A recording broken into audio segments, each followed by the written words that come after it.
Welcome home to USA Global TV and Radio, a place where dreams take flight, with authentic storytelling, diverse perspectives and meaningful conversations, where global stories unite and bridges are built beyond all borders. Discover world-class education, entertainment, hope and inspiration. Together, we're building bridges worldwide. Subscribe to our channel, USA Global TV. Download our app, USA Global TV. Be our guest or join our team. Visit usaglobaltv.com. Thanks to our founder and executive producer, Dr. Jacalyn Kerbeck. Music score by Yeffy Tang from Cloud Road Music. Voiceover artist Mike Porter. Creative direction by Paul Garcia. USA Global TV and Radio. Your home for global connection. All rights reserved. This video and its contents are the exclusive property of USA Global TV and Radio. Unauthorized use, duplication or redistribution in any form is strictly prohibited. On a scale of 1 to 10, how many of you out there watching would rate your listening skills at a 10? Let's see a show of hands. Wow, that's a lot of people. Of course, I can't see the answer raised. Most people think that they're great listeners.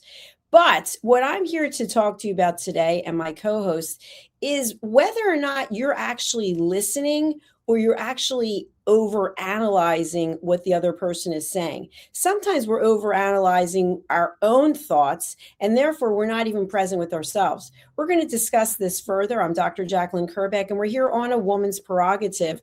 Let's welcome my co-star and the star of the show. Her name is Mariska Dupree, and she's joining us from Australia. Welcome to the program. Hello. Hello. Thank you. And yes, you got that one right. For those of you who don't know, Mariska and I have been doing this show together for probably 5 years, and she was in New Zealand. And I'm always making the mistake of thinking that she's still in New Zealand, but she's in Australia. But Mariska, it's really important out there in the world to be listening.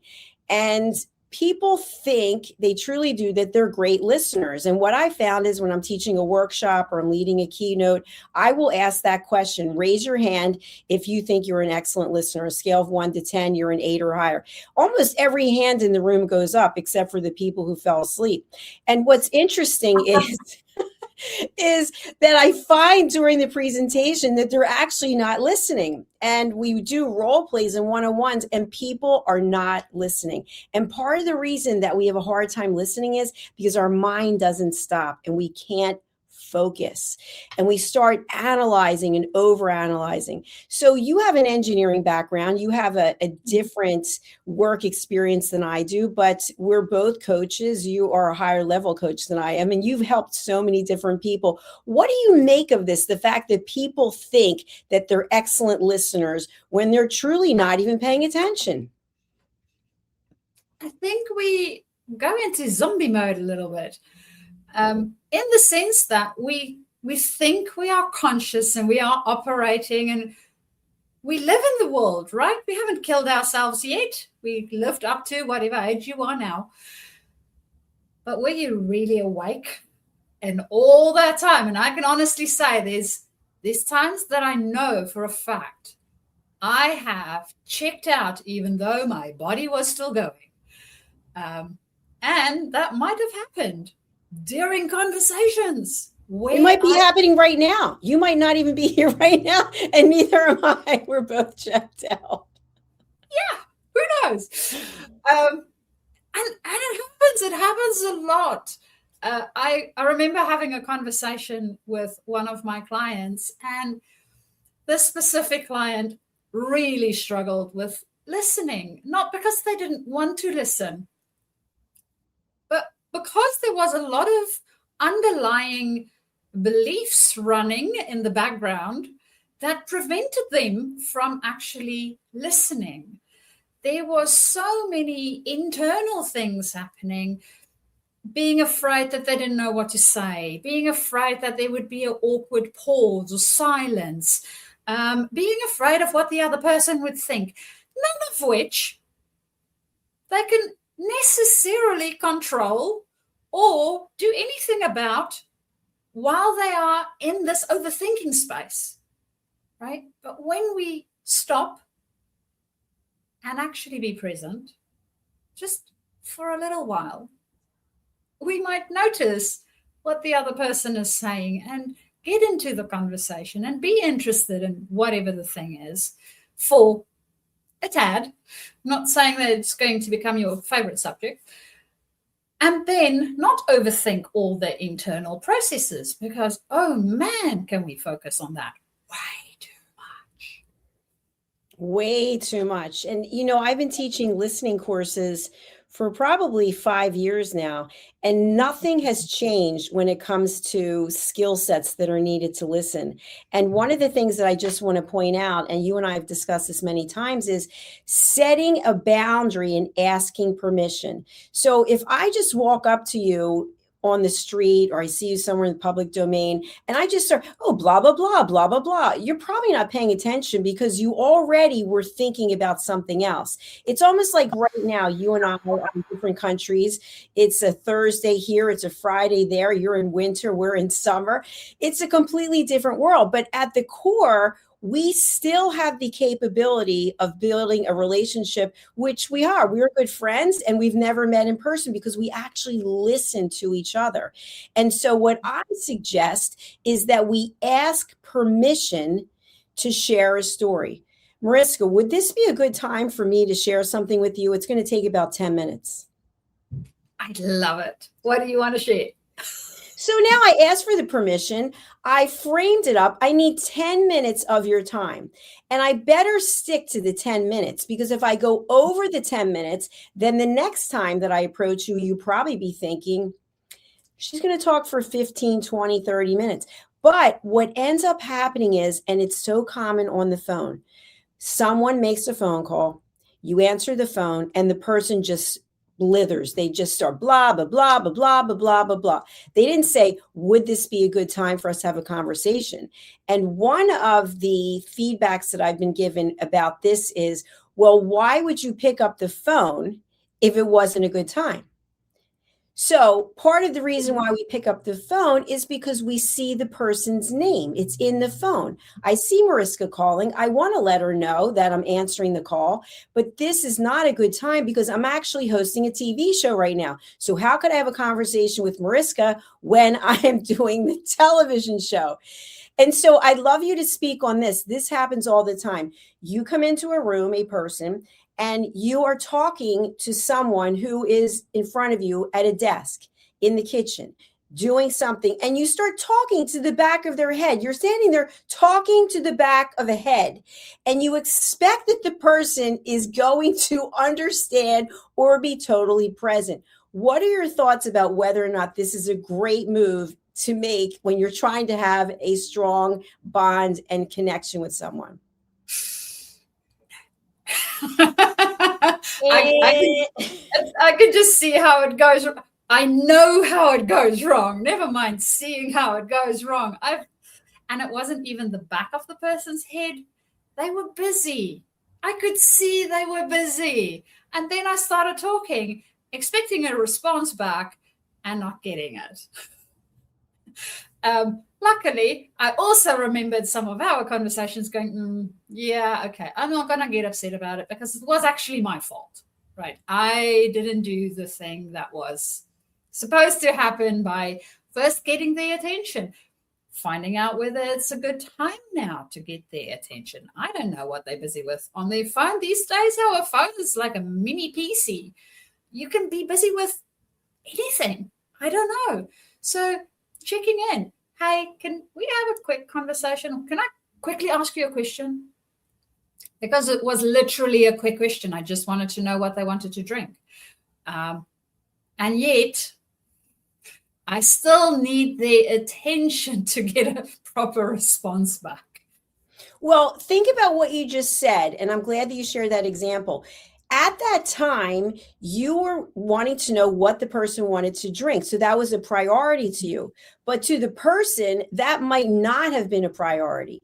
And so we end up making situations that are really about us, and then we put it on the other person. Then it's kind of like, all I want to find out is what you want to drink. And the person's like, I'm adding up a column of 20 numbers to determine what we have in the bank. I mean, whatever it might be. But yet we feel like whatever it is that we're asking, we need the answer now. And what I've talked about many times is I've watched human beings, adult, grown people, start standing up and down. I want an answer now. I need to know now. No, you don't need to know now, because the other person is not mentally available. They're doing something else. But we want what we want when we want it.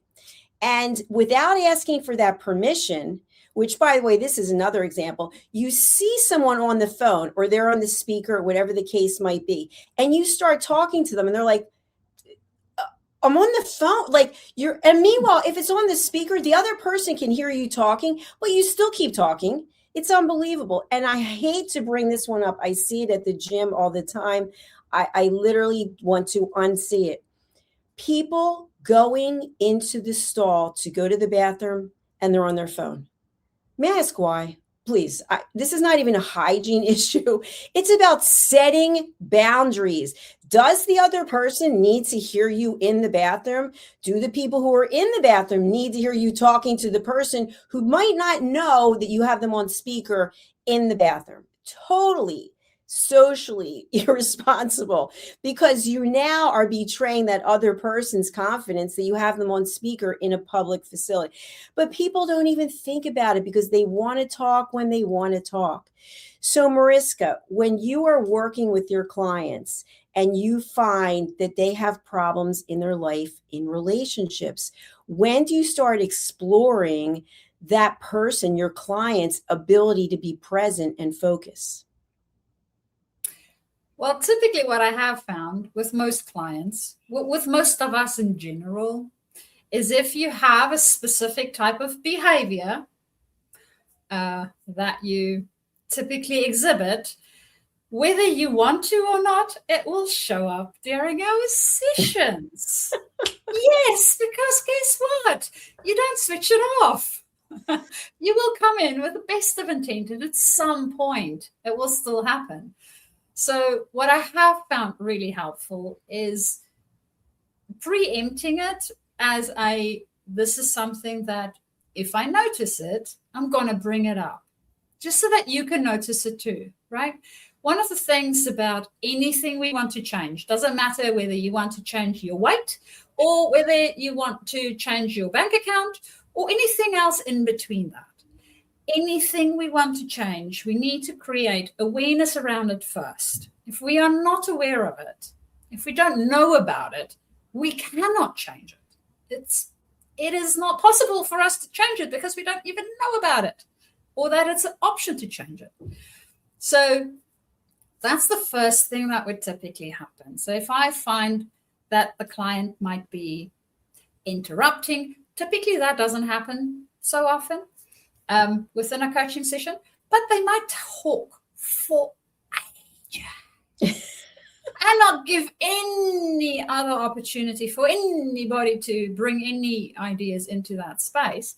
Now, if that's the agreement that we have, by all means, go nuts and talk. But if that's not the agreement we have, then at some point we might want to shut up so that the other person can also get a word in edgewise, or at least ask us a question to get us out of our spinning heads, right? If I think about coaching conversations. So yes, it shows up, and there's a variety of different ways. Of course, coaching conversations are very special because we have a container with boundaries and agreed on behavior sets and ways we communicate with each other, which I am so fascinated by the fact that in life, just in general, with our normal relationships, we don't do that. We expect things to just happen and everybody else to, I don't know, sniff out our expectations. And we're not even clear about our own expectations for ourselves. It's a very weird setup. What's your findings on that, Dr. Jacalyn? One thing I want to just mention, here on USA Global TV and Radio, I'm not the only producer. We've got 5 other producers, and I instruct our producers that before the show begins, the host and the guest or guests and the producer meet 10 minutes before the show starts so that we can go over a few things, check the audio and check the visual. But one of the things we'll share is with the guest, during this program, you will be on Spotlight like this. And please keep your answers to 2 minutes or less. And if you see the other person popped up, that means we've already covered that topic. It is a TV show. We need to move on. So what I found is when I'm producing the show, I'm not on the show, but I'm producing, I'm doing the best that I can. The person's talking, blah, blah, blah, blah, blah. They're 4 minutes, 5 minutes. So I bring them back and the host is ready to say something, but we teach elevated listening here so that no one's interrupting. And so then I change the frame so that it's like this. And sometimes I go back and forth between this and this, like to try to give them the message, like, can you please stop talking? And it doesn't work because they heard what we said. They agreed, okay, I'll keep my answers to 2 minutes or less. But that's how they are in their life, I'm sure. And this isn't about judgment. It's about being aware of your surroundings. And it's about knowing your audience. And Mariska, what I think this really applies to, and I'd love your thoughts on this, when you're in a relationship with someone, whatever the relationship is, it's give and take. If you and I were doing this show right now, and I've been on shows with people, by the way, and I think to myself, why am I even here? Because they're doing the entire show, which is fine, but I could be doing something else. And so in a relationship, when it's always one person talking or one person's always listening, someone feels neglected. Someone feels unheard. And when that happens, that's when things start to break apart. What are your thoughts on this? It is, as you mentioned, it is a flow of energy. I think of it as dancing, right? We want to flow with the other person. And sometimes I might be leading and sometimes the other person would. So it's that flow. We don't just go in one direction and I'll get off the screen that way or out of that relationship that way if I have a tendency to do that. And interestingly enough, one of the things that I have found with working with people in general, and one of the patterns that I see is that whatever the thing is that we want most, yes, this is so counterintuitive. The thing we want most is then the thing that we use and we push the other person. So I might want a relationship. So I get to do one of two things. Either I push the other person away because I'm afraid that they will do it. So I do it first. Or I get so clingy that they really don't want to be close to me. And then they push me away, right? Either one of the options, not helpful at all. You are not getting what you want. And this includes conversations. Because if the other person can't talk, well, how would we even know what the hell's happening? So here's a question I have for you, because I think this is really vitally important. I know sometimes with myself, I live alone. I'm alone a lot. You and I might have a conversation after the show and I'm like, blah, blah, blah, blah, blah, blah, because I have so much like built up stories that I want to tell. And at some point I'll say, okay, that's enough. Let's go to you. But people don't always have that awareness. So what would you suggest is a good time to say, okay, now it's time to flow and let's switch and let the other person say something? Is it 5 minutes? Is it 10 minutes? How do we know when we pass the baton? It's almost like you're running a relay race and you're like, okay, I'm running the first time. Boom, there's the relay. It's your turn now. Well, I think it has a bit of it depends on the context. It depends on the relationship that you have. And it depends on the agreement that you have set. What's the expectations and being explicit about it? I mean, I don't know about you, Dr. Jacalyn. My nose has not developed to smell other people's expectations yet. I thought you were going to say something else. My system doesn't work that way, right? I can't smell what other people expect of me. I can guess, and it may or may not be right. The only way for me to know is to actually ask. Say, hey, I would love to share this with you, but it's going to take me a wee while because maybe I still need to work through some of it, or maybe I would like to just bring all of this into our space. Is now a good time to do that? And I know with you, Dr. Jacalyn, you always do that before we start our conversations. And I love hearing your stories and what you get up to, because I learn from them too, right? So I'm very happy to listen to all the things that you share with me. And I may or may not have anything to share at that point in time, because maybe I shared it with you last time around, or maybe life was just a little bit messy and stuff wasn't all that interesting, or what I would perceive as that interesting. So I think it depends on quite a few different factors. What I think is very present for me in your question is do I know myself enough to go, I interrupt, or I speak over people, or I speak too long, or I do these things a lot of the time, right? And noticing it. And what I also found really good is to have a buddy. So if you have somebody like I have, Dr. Jacalyn, who you can say, hey, if I do this thing, will you just let me know? And they do, especially when we have loads of interactions with them, whether it's at work or at home or wherever. Get yourself a buddy, especially if you're working on some awareness building, because we don't always see it. It's so true. We don't always see it.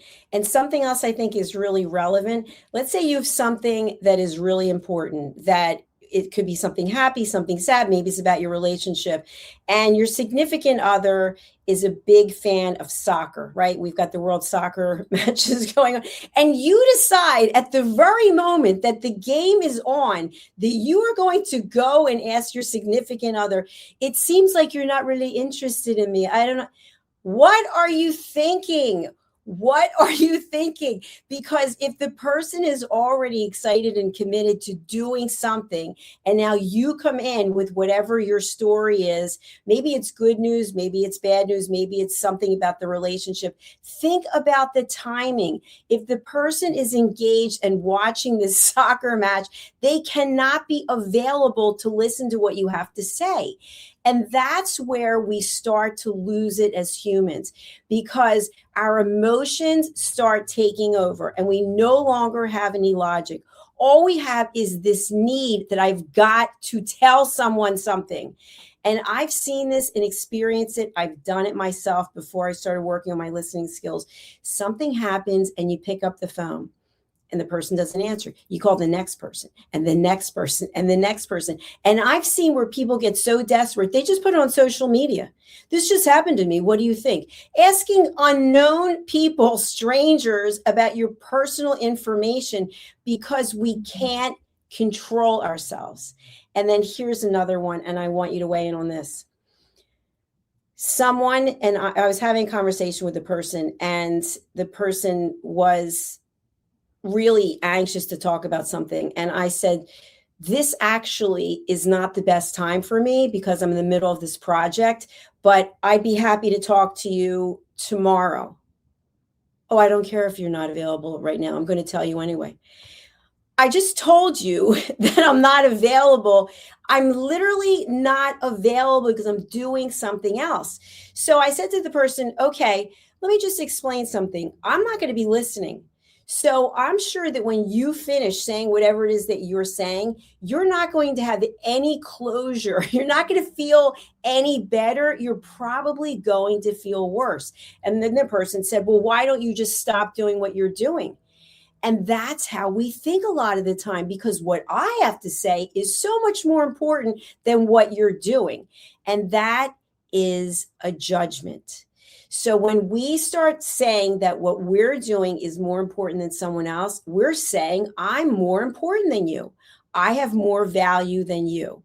Well, I personally don't want to be engaging with people who think that they're better than I am. They're more important than I am. We're all equal as far as I'm concerned. And it's basically about the business of respect. respecting yourself and the other person. If you truly are not available to listen to what someone says, it is on you to step up and say, I really want to be here for you. At this moment, I am already committed to something else. Now, the minute you say what it is you're committed to, it's a rating system. Oh, let's see, she's working on whatever. And what I'm talking about is here, but this, it's never going to be good enough. So if you start making excuses, if you tell the truth, it's a rating system. So I don't use any excuses. Unfortunately, Mariska, as much as I want to be here for you right now, I'm unable to give you my undivided attention. However, I am available in about an hour. How would that be? That would work. Or it might not. Who knows? It might not work. And then I go, that's fine. Thank you for letting me know. And I'll move on to someone else or somewhere else so I can process it. Now, what about this? I love that, but I want you to think about this. What if you didn't have to reach out to anyone? What if you started processing it yourself? What if instead of picking up the phone for external validation or to get someone to say, I agree with that, I don't agree with it, yes, no, yes, because it's always going to be 50-50. What if you just worked on it yourself? You sat with it, this is what happened, and you start to process it. How would that feel? Well, for me, that would feel brilliant. It's most probably the first thing I would do. I know that's not the response for most other people. I get it. What came up for me as you were mentioning this is from time to time, we do feel that we need to be witnessed. So whatever is happening, you've worked through it yourself and you feel that you need to be witnessed. If that is the case, I would love to have your undivided attention because I want to be witnessed, right? And I need to be clear about that for myself. So if I have figured it out for myself and I know this is what I need, I know exactly what it is I need, and you tell me, Dr. Jacalyn, that you don't have time for it, that's fine. Because then I know that what I need, I can't necessarily get the witnessing from you. Okay, wonderful. I will either wait if that is what I need, or if I need the witnessing, which typically, do we really need it right away? I don't think so. But if I really feel that I have to have it right this second, then I can always go somewhere else. And hey, whoever said that we cannot be our own witness? So a self-recording might also work. Why not? I love that. I love that we can be our own witness, because many times we're looking for someone to validate what we're feeling. And I'll give an example because this is one people can relate to. Let's say you go to the doctor and you have some tests done and you get the results. Maybe the results are positive, maybe the results are negative, maybe it's what you wanted to hear, maybe you had no idea what you were going to hear. And so you immediately want to tell someone. Why do you want to tell them? If it's bad news, maybe you're afraid. Maybe you're absolutely terrified and afraid and you don't know what to do with this information. So you're looking for someone to say, you know what, it's going to be all right. But what people typically do is you share whatever it is. Oh, my uncle Steve, he went through that. Oh, cousin Brenda, she had, and then you're like, but wait, what about me? Because people don't know what to say. So it's an awkward situation. So they start coming up with stories of how it happened to them or someone else. So what I'm suggesting is you sit with the information. Maybe you don't go on Google, especially if it's a health thing. You start looking things up because by the time you're done, you have every possible thing that you could ever have. But maybe you ask questions of the medical staff.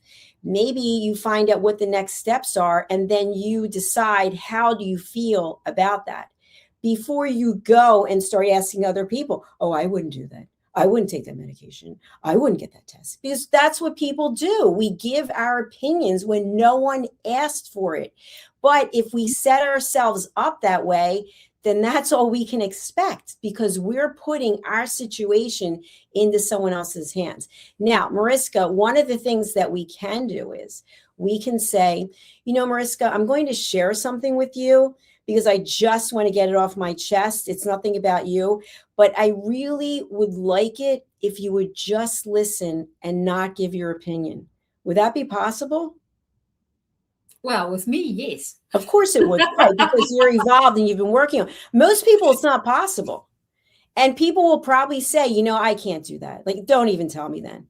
And then you say, okay, I will. And they're like, no, well, aren't you going to tell me? Then it goes back and forth. Yeah, it's like a game show, like tug of war. It's crazy. They get curious because you pique their interest, right? It's like, oh, you have a hidden gift and you're not going to give it to me? Right. No, it's not a gift and it's not yours. And by the way, remember this, that when you give your information to the other person, you're setting yourself up to be gossiped about, because that's another thing when it comes to elevated listening. And as you know, one of our elevated listening team members here is that people take information and gossip. I have said this before, but the gym that I go to, there's a little area when you first walk in and people are sitting there. And I walk by every day. It's usually the same 4 people. And all they're doing is talking about people. It's the same person, it's different people. And that gets so old. So if you're giving information to someone, you have to be prepared that they're going to go share that information with someone else. So I come back to the same thing again, which is keep your emotions in check, think logically, and look for the solution. What is the solution to whatever it is that you're trying to accomplish? It's not in someone else, because we're all working on ourselves. So how could I possibly know how to solve your issue when I can't even solve my own? That is so true. That is so true. As you were talking, Dr. Jacalyn, another thing that came up for me is regulation. So if with emotions, right, we are evolving as the human species, and a lot of us haven't really learned how to regulate ourselves properly as yet in the whole emotional range that we can potentially express. Now, when I'm saying regulation, I don't mean that you just need to be a calm Zen person all the time, because that's not regulation. Regulation is being able to move, again, the dancing, right? To move between the different emotional states and what's required for each one.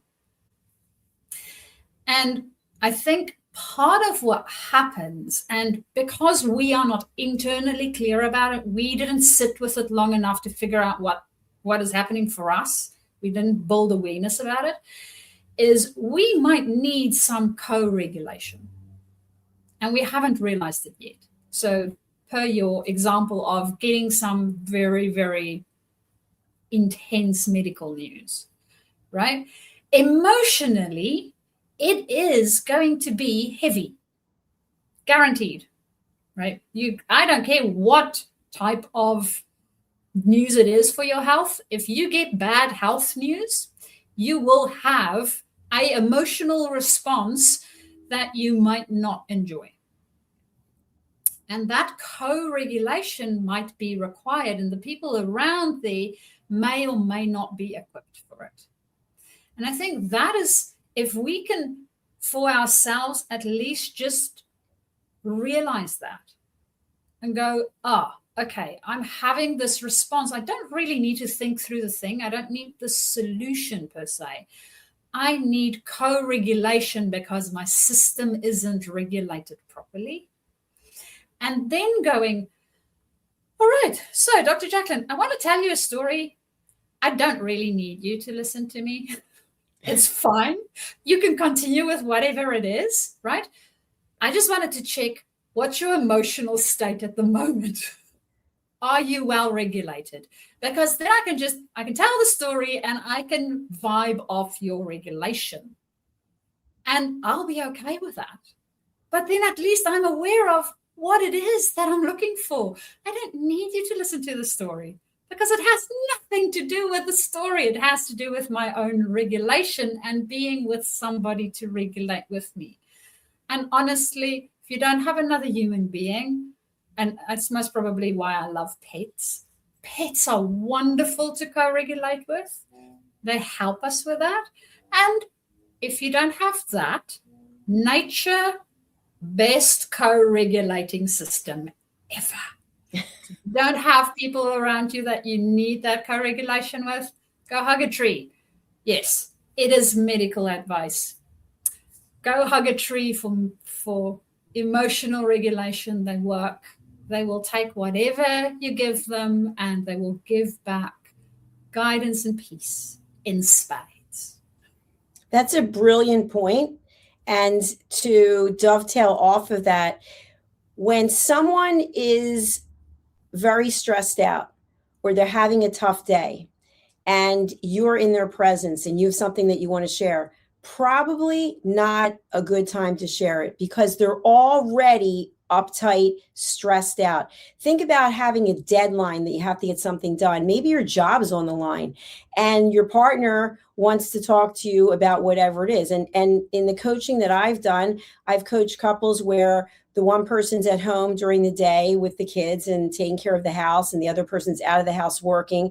And so when the person comes home, the person who's been at home is like, well, you've been gone all day and I've been sitting here in this house with these kids, taking care of this and that, right? You know, the least you can do is listen to what I have to say. I made this dinner and this and that. I mean, the person's like, oh my gosh, I drove 50 miles back and forth to work. I was in meetings all day, hearing lectures. I had no time to myself.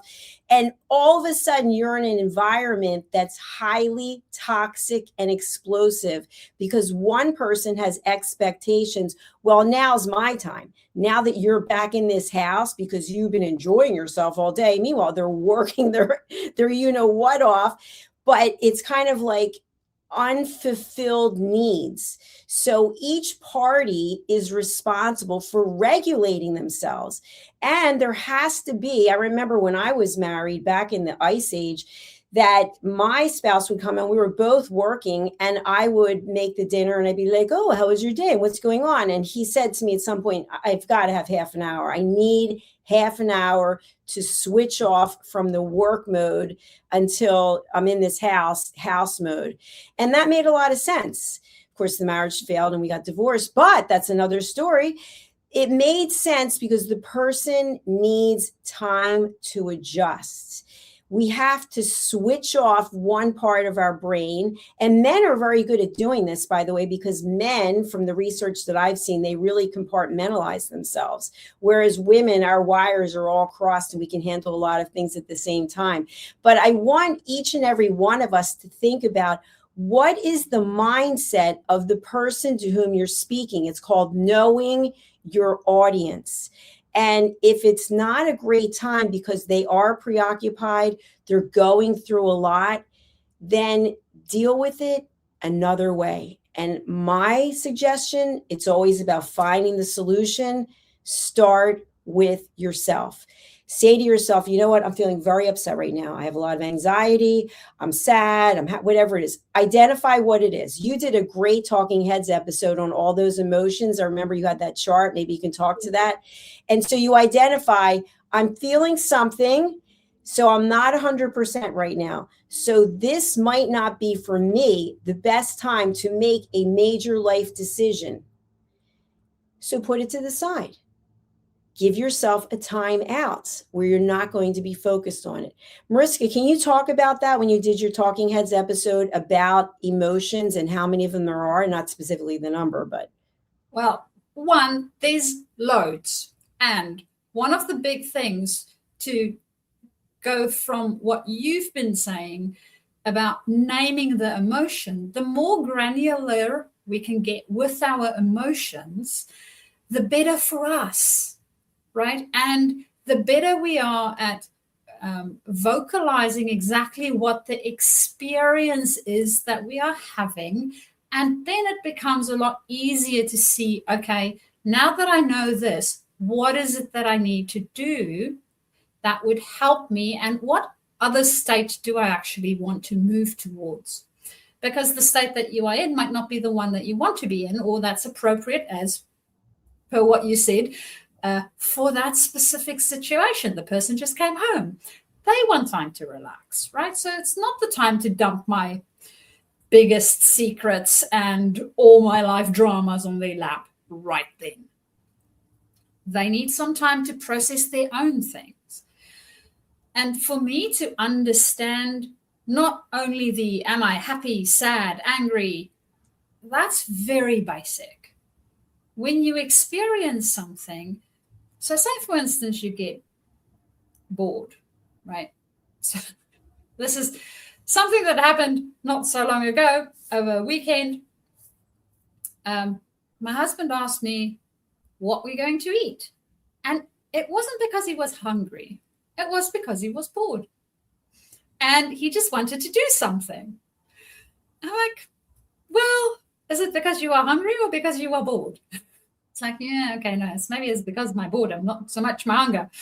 So I said, okay, great. So let's unpack the boredom a little bit, right? And we are bored for a variety of reasons. We might not have things that's interesting in our environment at that stage, or we might not feel challenged, or there's a variety of reasons where this boredom can come from. And if we are able to be more nuanced about it, we can then go, okay, I need some challenge. Actually, I want to do this thing. Or I need some novelty. I'm bored and apathetic, or I am bored and frustrated. It's different experiences, and it will result in me doing different things. So being more nuanced on exactly the emotion that I'm feeling would be very helpful. And I think as far as I remember, Dr. Jacalyn, in that Talking Heads, I shared like a wheel with all the different emotions in it. So if you're not very sure about your emotional vocabulary and you sort of go, does this count as an emotion or not? I don't know. One, go and look in our archive for that Talking Heads episode and have a bit of a look on the wheel and see, okay, so where is it that I am, right? And which two emotions might potentially describe the thing that I am feeling. The more granular we can get, the better. The easier it is for us to get to a solution and to understand what the next step might be. And it might be that I need some quiet time myself, right? And actually what I wanted to do with my husband when he just came into the door was dump all the things on him because I feel overwhelmed and frustrated. Like, okay, great. Now I know this. How can I make space that gives him the space that he needs and me the space that I need so I can work through what I need to work through? Absolutely. Absolutely. And what I want to share with our audience is if you're in a relationship, any relationship that you have, and there's either not a lot of authentic, organic conversation, or you're in a relationship where there's a lot of fighting. So it could be the silent treatment, it could be fighting, or anywhere in between. But you know in your heart, if you had to rate your happiness on a scale of 1 to 10, and you're coming in around a 5 or a 6, and you're just hoping that something's going to change. Like my mother used to say, if only I had a magic wand. There's no magic wand out there. It's first of all about being aware of what is your role in the relationship that is contributing to this, because it's always one person is codependent on the other. Both people are codependent on each other. And I've shared this before, but one of the workshops that I ran about setting boundaries and asking permission course, a husband and wife came in, and as the course evolved, it was a 4-hour course, it became very apparent that the woman was becoming more and more outspoken. And by the end of the 4 hours, she announced to her husband and in front of all of us that she was leaving him. And that it took this course for her to realize what her role was and what his role was, but that she's been unhappy with him for all this time. And she was a very big personality, and he was more kind of shrinking in the shadows. And it was very painful to watch, by the way. But at the same time, it was kind of an idea moment where she realized, okay, I've been overbearing in a lot of ways, which is a judgmental word, but that's what she said. And he wasn't standing up to her. So she was getting her way all of the time, and she became bored and she lost respect for him. So in every situation, if it's not a give and take, if it's not a back and forth, probably somebody has the upper hand. And that other person might feel invisible. And that is where you start to look at your life and say to yourself, I've been in this relationship for all these years and I feel like I don't matter. And one last scenario that I want to bring up, and I've had clients that have shared this, that one person makes the money and the other person does the other roles. And so the person making the money will say, without me, you'd be nothing. Because if you didn't have my money, where would you be? And then the spouse says, but wait, I thought it's our money. And then the person says, I'm the one earning it. And the other person's like, well, I'm raising our children. Well, there's no comparable. There's nothing that can compare to what I have to do to raise this money. And so then it's cut and dried that this is not going to work. Because it's a hierarchy, it's control, it's power. And so this is what I want people to be aware of. What is your role in your relationship? Are you the one who thinks that you have the upper hand? Are you being disrespectful to your partner because you're not listening? And even if you're a parent, do what I say. If I were you, I would do this. At your age, I didn't do that. And all of a sudden, all you're doing is creating distance between you and the other person. And when you take your ego out of it and you put on your listening ears just to give the person a gift of listening without doing anything else, it can be life-changing. Yeah, it is life-changing. I mean, if we look at as you know, I'm an engineer and I like science. So if you look at the quantum physics space, the observer-observed phenomena, right? Whatever it is that we are expecting as the observer, the observed, so the other person, will show us. And we can only have that in relationship. Nothing happens. It's that old saying about, does a tree make a sound if nobody's there to hear the sound? Right? It can only be in relationship. If the one and the other isn't there so that there's a relationship of some sort, that energy flow won't happen. There will just be nothing. And there would just be potential. And we are all bundles of potential. Every single one of us. The thing is that as soon as we look at the other person, because we have a certain expectation, the thing that I can't smell, we create the other thing that we then see. And typically it's created from our own internal experiences, because that's where the expectation comes from. So understanding, and I know that, I mean, even in the quantum realm, there's so many things that we don't understand yet. But understanding our impact on how we actually influence what we get back from the other person is extremely important. To give you an example of this, Dr. Jacalyn, I did a little experiment for myself. Nancy Klein wrote a couple of books around listening, but not only listening, creating thinking environments and how this works for us. So you literally sit and listen to the other person, and they do all the talking, or they don't do any talking because they're thinking through whatever it is that they need to think through. And it might be a physical thinking thing, or it might be an emotional thing, whatever it is. But the experiment that I did was thinking about the same thing, so same topic, but with different people. And it was fascinating to see how the topic I was thinking about and the thinking that I did changed with every observer that observed me. I found it so fascinating, and it's because of the energy that they bring, right? I don't know what their background is. They don't say a word. Literally, they're just looking at me while I'm talking, a little bit like you are doing now. And then I get that energy, and it influences how my thinking goes. So next time that you are in a room, remember, you influence the other person's energy as much as they influence yours. And it's the dance. Oh, we're going to be dancing.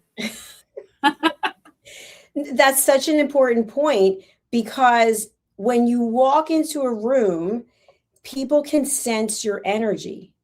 You're vibrating at a high level or at a low level. And what I found is, in either case, people want to take that energy and throw it across the room so that it impacts everyone. And the question is, why? Why do you need to take your energy to influence someone else instead of just reveling in your own energy? And if your energy is a negative energy, look at, what can I do? What is the solution? And to me, this is one of the most important points, because we are the masters of our own domain.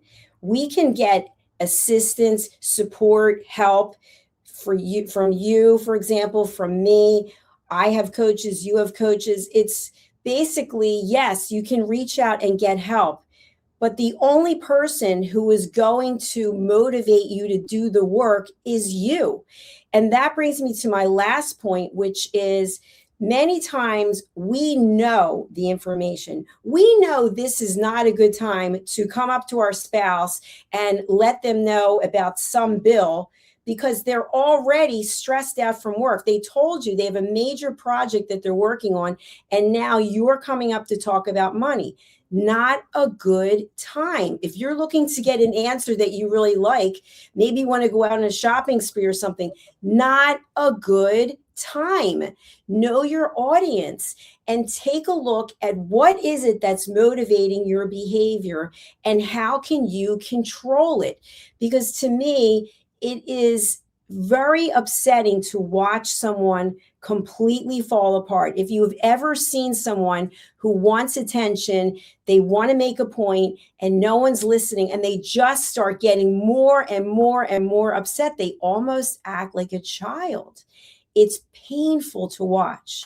So self-regulation, looking at, why is it that I'm feeling this way? What is it that I'm feeling? And what can I do to resolve it? As opposed to, who can fix me? As opposed to, what substance can I use to make me feel better in the moment? Or how can I take the money and go shopping or go gambling or go drinking or whatever it is so that I feel better? Because at some point, when the shopping is finished and the drinking is finished and the gambling, you're not going to feel any better. You're going to feel worse, because you did not identify the crux of the issue.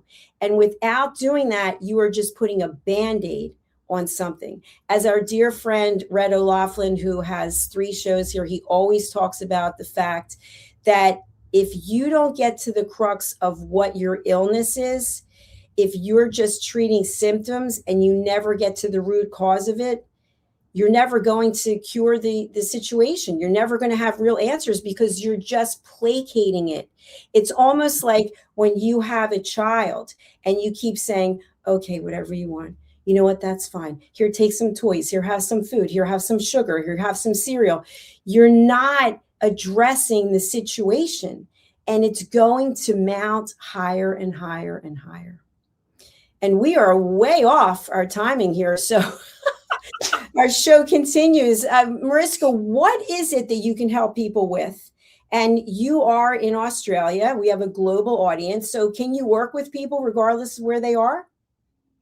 Well, luckily, yes, as long as our time zones match enough so that we are both awake at the same time, typically, I find that works really well for me and my clients to be awake at the same time.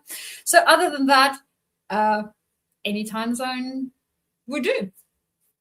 So yes, I do work online, so it makes it nice and easy for a global audience. As you guys can see, I have my little wings as ears today. And the people that I work with would typically be leaders. So if you are in a space where you are transitioning, especially as a leader, so whether you are transitioning into a new organization or your organization is transitioning itself, or you might be moving in or up in your career as a leader. So any of those transition type spaces, that's where I help out, because not only do we need to work out what to do within the transition itself, that is a bit of an identity shift. There's also different ways of being as we go through those different processes. So if you would like to work with me, or you are interested in finding out a little bit more, you can do so via my website. So my website is Journey, Journey, 2, Discover, DISCOVER.com. So that's the website. And my email is Mariska, MARISKA, @journey2, Discover.com. So that's the website and the email. And you can also find me, of course, on LinkedIn. So LinkedIn is nice and easy. There you can literally look for my profile, which you would see on screen if you are watching this on a device that actually shows it to you. Otherwise, look for Mariska du Preez, search for that. And you can send me a direct message and we can start our conversation from there and work out how I might be able to assist you working through the transition that you are going through and bringing more of yourself into that space. I have found with a lot of the leaders that I work with, they don't need more leadership skills. You know what to do as a leader. That's not where your focus necessarily needs to be. It's more of the, how do I make this feel good for me? And have more alignment because it feels off. So if that's where you are at, please do contact me and yeah, we can start our conversation from there. Thank you so much, Mariska. It's been an absolute pleasure. I hope you enjoy the beginning of your day there in Australia as we're closing out here on the East Coast. And I look forward to seeing you again next week. Me too. Bye for now. Bye for now. As we come to close out this episode, a couple of things that I want to share with you. I'm very passionate about people learning how to listen at what I have trademarked as an elevated level. Doesn't mean I'm standing above someone, I'm better than anyone. It means being completely present with 4 pillars. One is listening without interruption. And interruption can be very subtle, can be like the whole time the person's talking, you are showing in your body language that you want to interrupt them. The second is problem solving. The person sharing something with you and you immediately think, oh, I know what they need. So you interrupt and say, you know what? I know how you can fix that. Well, they didn't ask you to fix it. They wanted someone to listen, and you are no longer listening because the whole time you're thinking to yourself, I know what they need.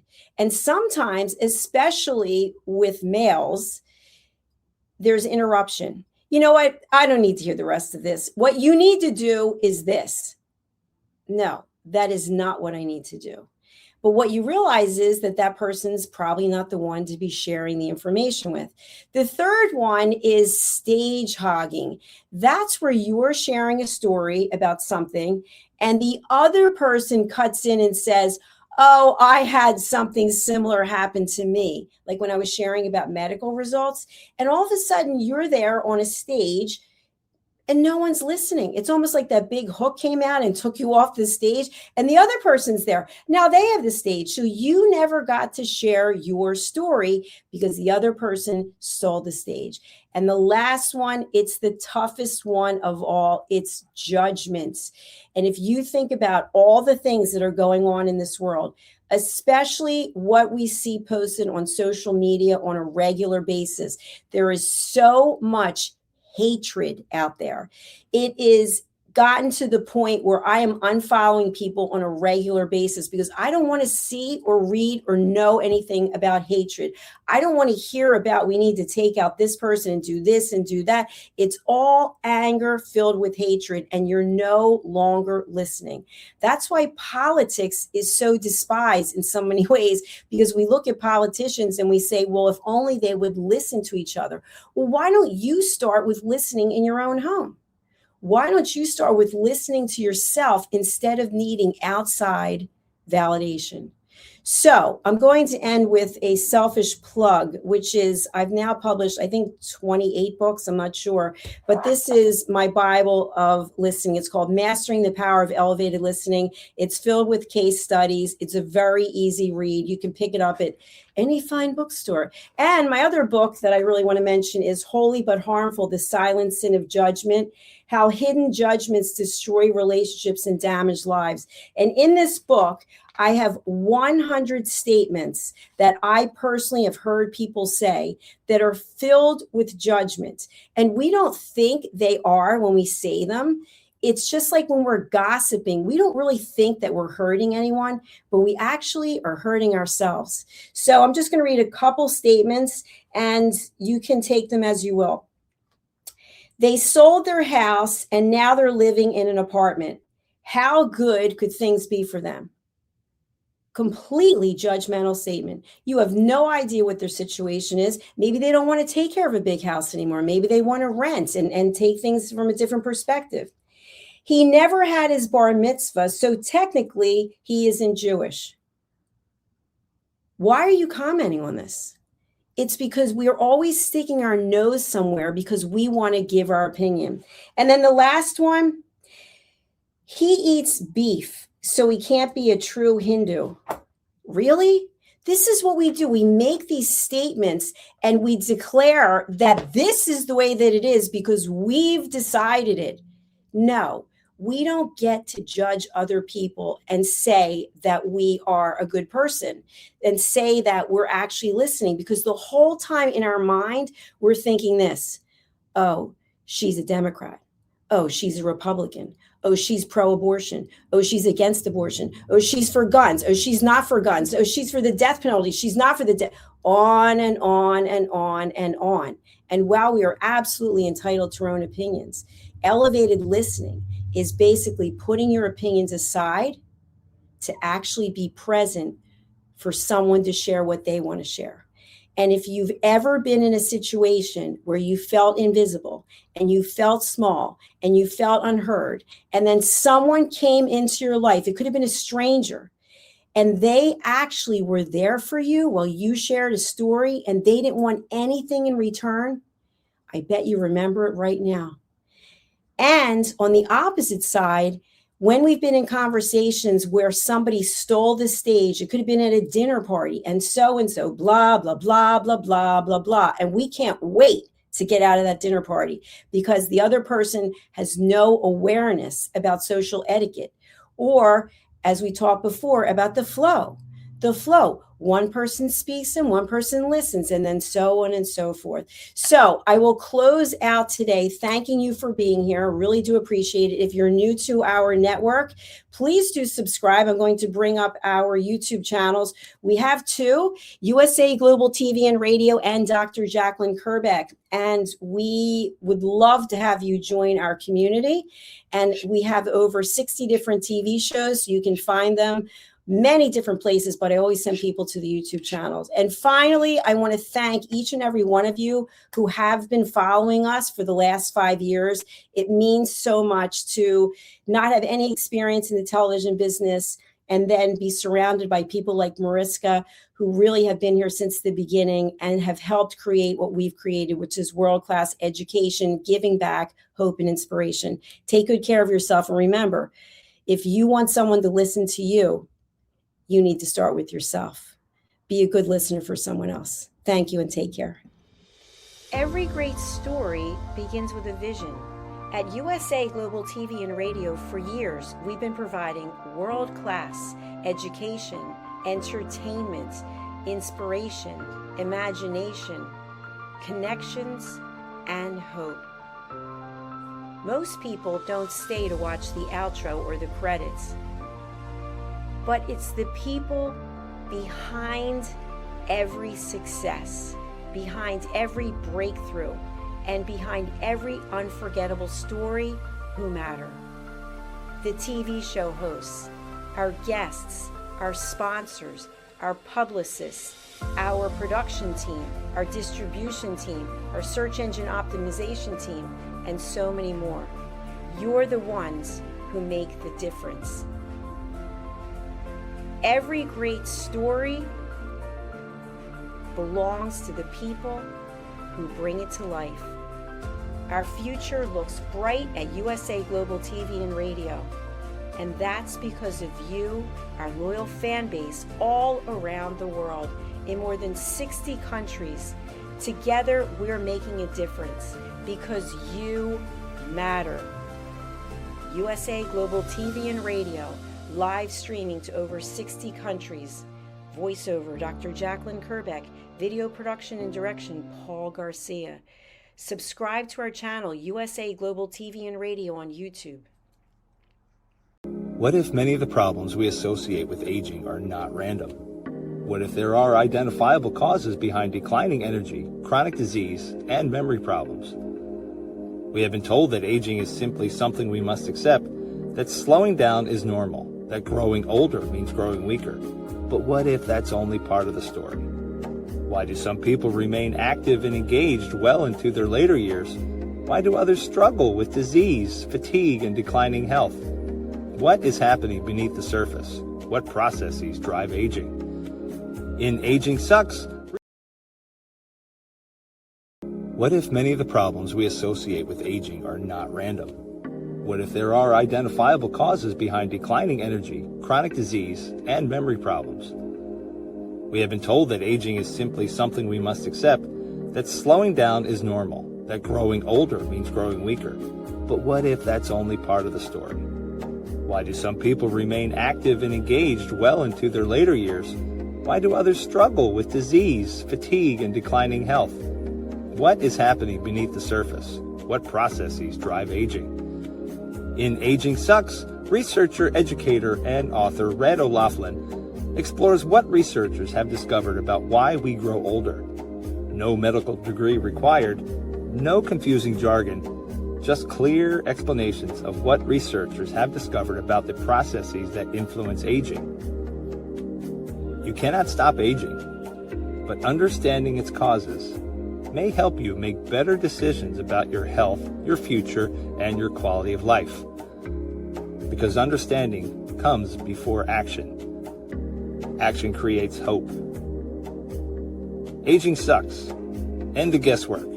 There is hope. Thank you, viewers and listeners of USA Global TV and Radio, for joining us today. We're honoured to have your time and attention as part of our global community. At USA Global TV and Radio, we believe in the power of authentic conversations, meaningful connections, and creating a world of possibilities together. Want to be part of something bigger? Join our team of elevated listeners at usaglobaltv.com, a space where your voice matters and your ability to listen transforms relationships. Stay connected with us across all our platforms for thought-provoking discussions, expert insights, and empowering stories. Subscribe to our channels at youtube.com/c/USA Global TV. Follow us on social media and explore the endless opportunities we're creating for growth, learning, and inspiration. Together, we're not just broadcasting, we're building bridges and changing lives one conversation at a time. For inquiries, contact us at info@usaglobaltv.com. Produced by Executive Producer and Director Dr. Jacalyn Kerbeck. Voiceover by Mike Porter. Creative direction by Paul Garcia. All rights reserved. Visit usaglobaltv.com to view our full terms and conditions.